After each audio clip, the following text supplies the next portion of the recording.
मैं समझता हूँ जी इसमें कुछ दबे अंदाज में एफर्ट्स की गई हैं सऊदी अरब की तरफ से भी, और उसको अब ज्वाइन किया टर्की ने जी। क्योंकि ये दो ऐसे ममालिक हैं कि जो मैं समझता हूँ ओरिजिनल स्टेक रखते हैं फ़लस्तीन के अंदर, क्योंकि फ़लस्तीनी ज़ाहिर मुसलमान हैं, उनके हम मज़हब भाई हैं, और उसके अलावा क़िबला अव्वल के उस दिफा की जंग उनके बिहाफ पे लड़ रहे हैं कि जो बुनियादी तौर पे उन्हें अपने वसाइल, उन्हें अपनी सियासी और सफारती जो वेट है उसके ज़रिए लड़नी चाहिए थी।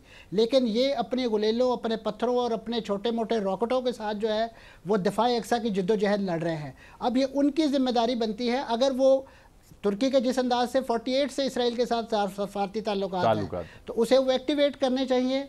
इसी तरीके से सऊदी अरब अगर चाहता है कि उनके साथ मुस्तकबिल में कोई इसी नौइयत का सफारतकारी का डोल डाला जाए, तो वो एक ऐसी खून में लिथड़ी हुई जो सहयूनी रियासत है उनके साथ सफारती ताल्लुकात कायम करके दुनिया को और मुसलमानों को क्या मैसेज देंगे कि वो ऐसे जारे के हाथ मजबूत कर रहे हैं कि जिन्होंने उनके फ़लस्तीनी भाइयों को सिर्फ इस बिना पे खून में नहला दिया कि वो दिफाए अक्सा की जद्दोजहद के लिए अपना तन मन धन जो है वो कुर्बान कर दिए, जिन्होंने अपना आज अब जो है वो अपने उनके कल के लिए और उनके उस कल के लिए कि जिसको वो जो आज़ाद फ़लस्तीनी रियासत जो है उसका दारुल हुकूमत बनाना चाहते हैं।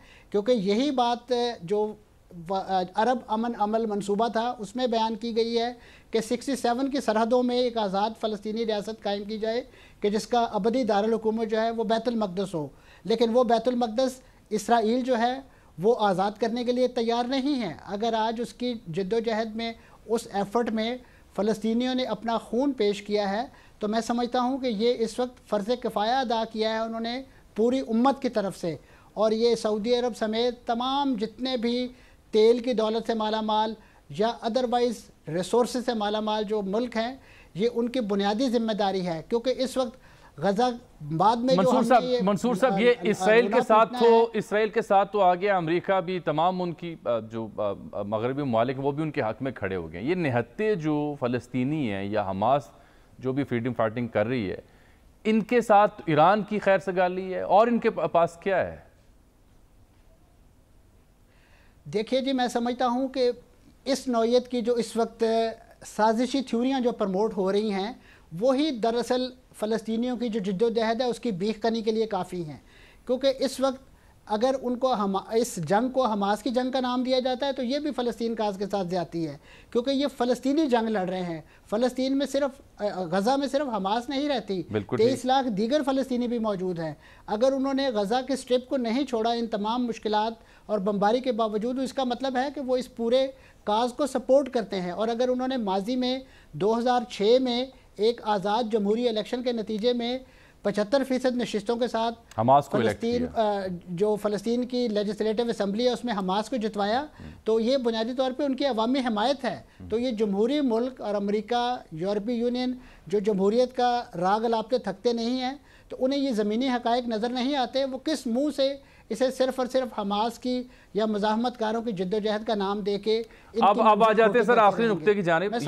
ये अब पाकिस्तान की एक ज़ाहिर बात है, एक बड़ी तवील उनकी वाबस्तगी है मुस्लिम उम्मा के होने के नाते भी, उस कास के साथ भी पाकिस्तान के एक हिस्टोरिकल जनाब हज़रत कायद-ए-आज़म मोहम्मद अली जिन्ना से लेकर अब तक खड़ी रही है।